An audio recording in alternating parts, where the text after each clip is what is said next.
Dusty, your harness has been completed. So yeah, let me just go through it here with you. Basically stripped down the entire harness. Okay, we've removed everything that does not have relevance any longer, and we've added in what's needed to get the whole thing up and running properly for you. Okay, so every single terminal has been removed, every single seal has been replaced. The connectors that were still in okay condition or in good condition have been kept, okay, and then whichever ones were not able to be kept have obviously been replaced, and then we obviously add in some too. Okay, so let's start on this side of the motor. Basically, all of the OEM, their sheathing has been replaced with this woven roving. This is not a split tube. This is a solid tube. Okay, so it's the only way is to actually remove all of the terminals and seals and then slide it over and whatnot. So yeah, it gives a very nice finish, makes it very nicely protected. Means water can't have water retention in there. Because it is a woven roving. Okay, so running down, we have added in your alternator, so that's your alternator connector, 3-pin. Okay, coming up goes through to your 5-pin airflow meter connector. Okay, comes up here, EFI water temp sensor, and this second one down here, single pin, is a temperature gauge sender. Okay, so that just runs through to the client plug. Obviously all of your injectors and all of your coils. Okay, we've put a skeletal frame within this harness. Okay, so you can see it's real solid. And then we print out these brackets. Okay, so everything's pretty much as secure as it would have been. Actually probably I think better. More secure than the OEM harness, because those brackets always end up breaking and failing. So yeah, that's all good. Coming around here, these are just noise filters. Okay, so you've got 2 of them, one over there, one over there. It's just to get rid of noise on the car radio, basically. Running down, you've got an earth strap on the right-hand bank, and then you've got your O2 sensor. Okay, if you have painted cylinder heads and stuff, just make sure that has been cleaned off, and it's always good to take a secondary earth strap from your cylinder heads to your firewall on both heads. Okay. Coming out of the back here, you have this main cable. This goes all the way to your battery positive. Okay, so this is about, 5 feet long. That just goes directly to your battery positive. You can put a fuse on there if you want. The only time that would ever basically pop is, if God forbid you're in an accident or whatever and the cable gets crushed. Okay, everything else on the system is fused in the fuse box. We'll get into that in a moment. This connector over here is for your starter solenoid and your knock sensors. That harness has also been prepped, so that'll basically just plug straight into your engine harness, and then everything there is connected.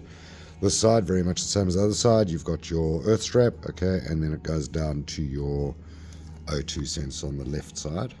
Okay, running down, you've got your, because this is automatic configuration. Okay, so comes down, goes to your front speed sensor. Okay, goes to your solenoids. Okay, and on the side, obviously, you've got your neutral safety switch and your oil.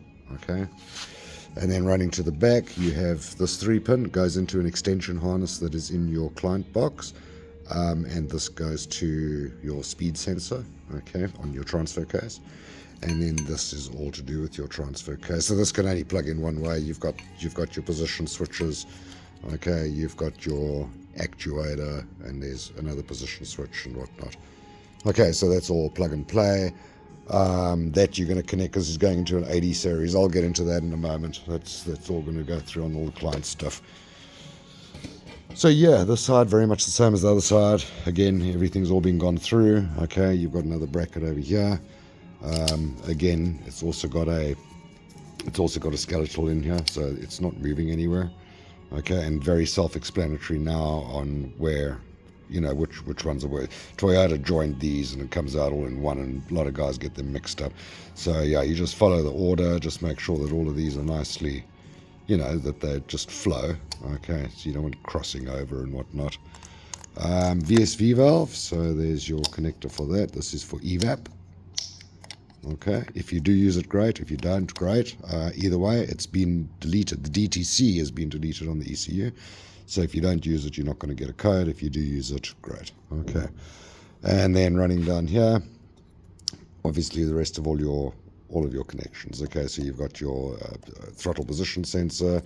This is for your throttle by wire motor and clutch.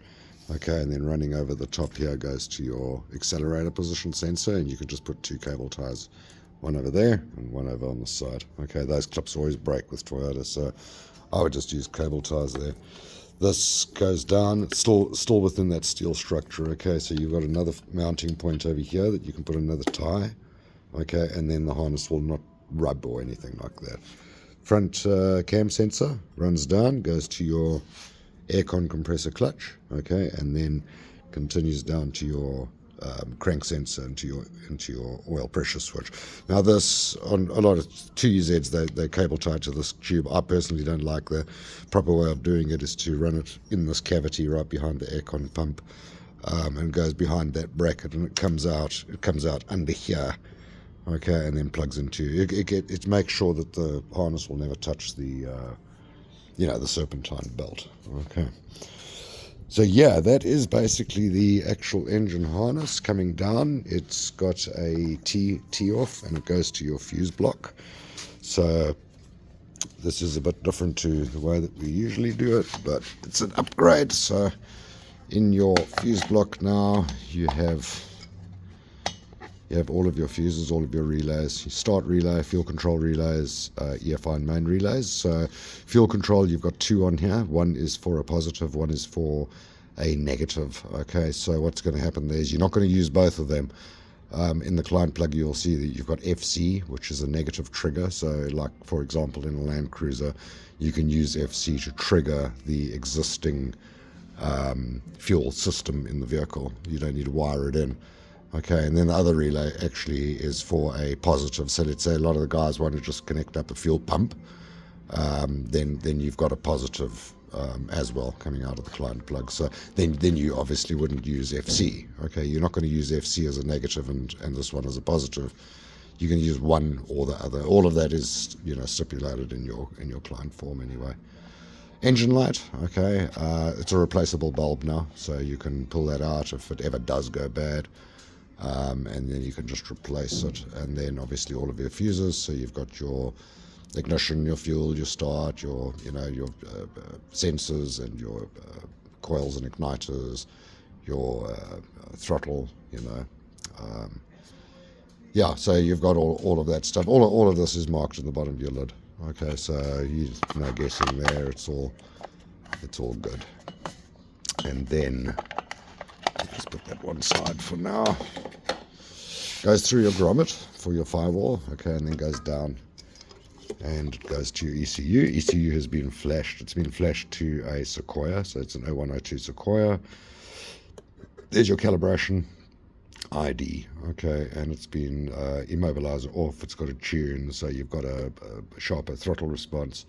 EVAP, whatnot, has all been taken out. Okay, it's set for automatic, and secondary O2s have been removed. Okay, so that's all good to go. And what we've done here is these are the connections now that you're going to be doing on your vehicle. Let's start off with this one. This is your 10-pin. This is your primary client plug. So this deals with the starting of the engine and your instrument cluster. So you've got your ignition, start, fuel. There's your FCs, that blue with the white. Okay, you've got a rev counter. You've got your temperature gauge. You've got your oil light, you've got your charge light, you've got your engine light, and you've got your aircon compressor clutch. So that is just instrument cluster and the actual running of the engine. Okay. You have the 6-pin connector over here. We give you a patch harness, so that basically goes 5 feet or 4 feet, whatever it is, and it goes to an OBD2 connector. So there's no wiring for you to do on that one at all. It's going to plug it in and install your OBD2.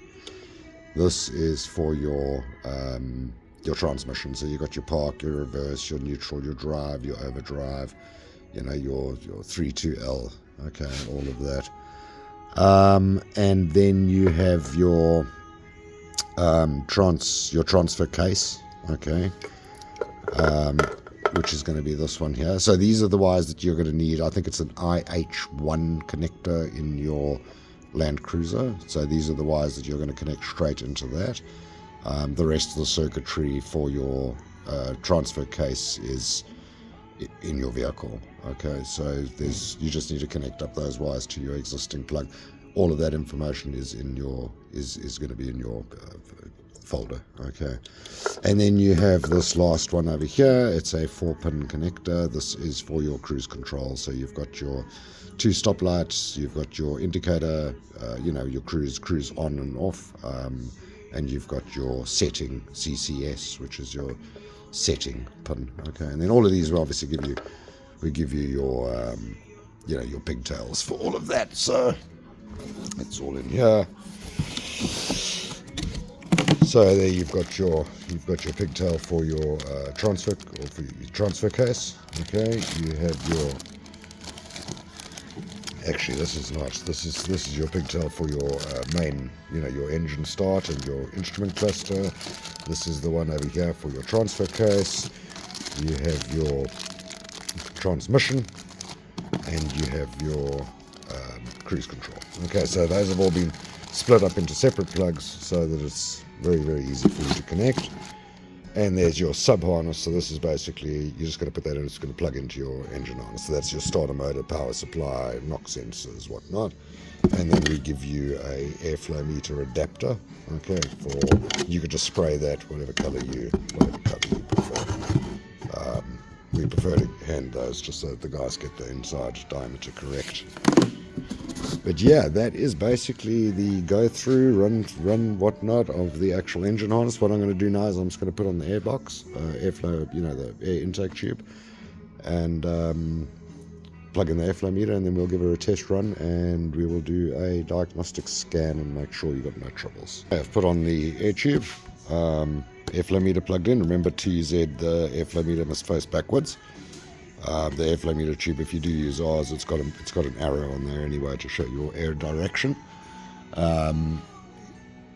If you're using an aftermarket tube, okay, just make sure that this tube is in there. So just tee in.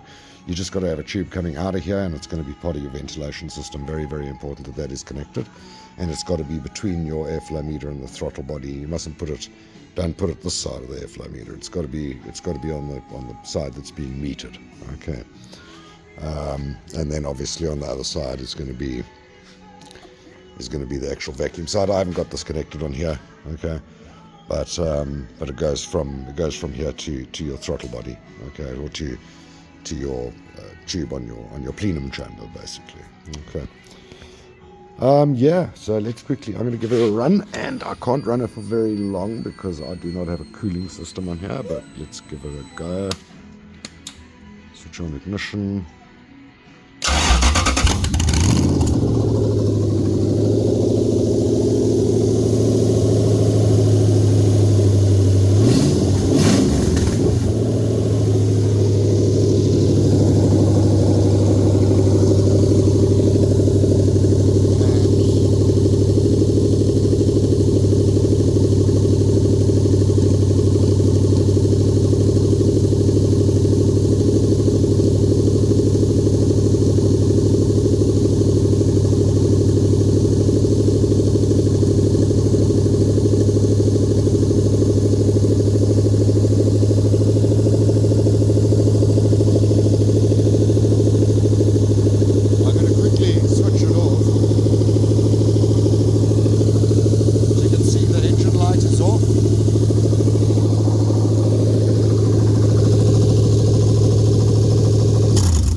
Switch it off, and I'll switch it back on again. So you'll see now, just like a normal vehicle, now your engine light is on. It's illuminated because it's not running.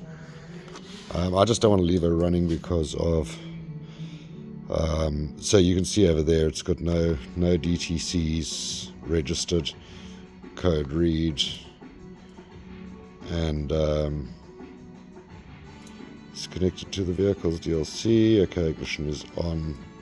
Okay, but you see it's got no DTCs, so this is such a stupid little scanner, but it's quicker than the proper one that I have. So let's just see here what it should have no DTCs, unless the ignition was switched on, maybe when the airflow meter was unplugged.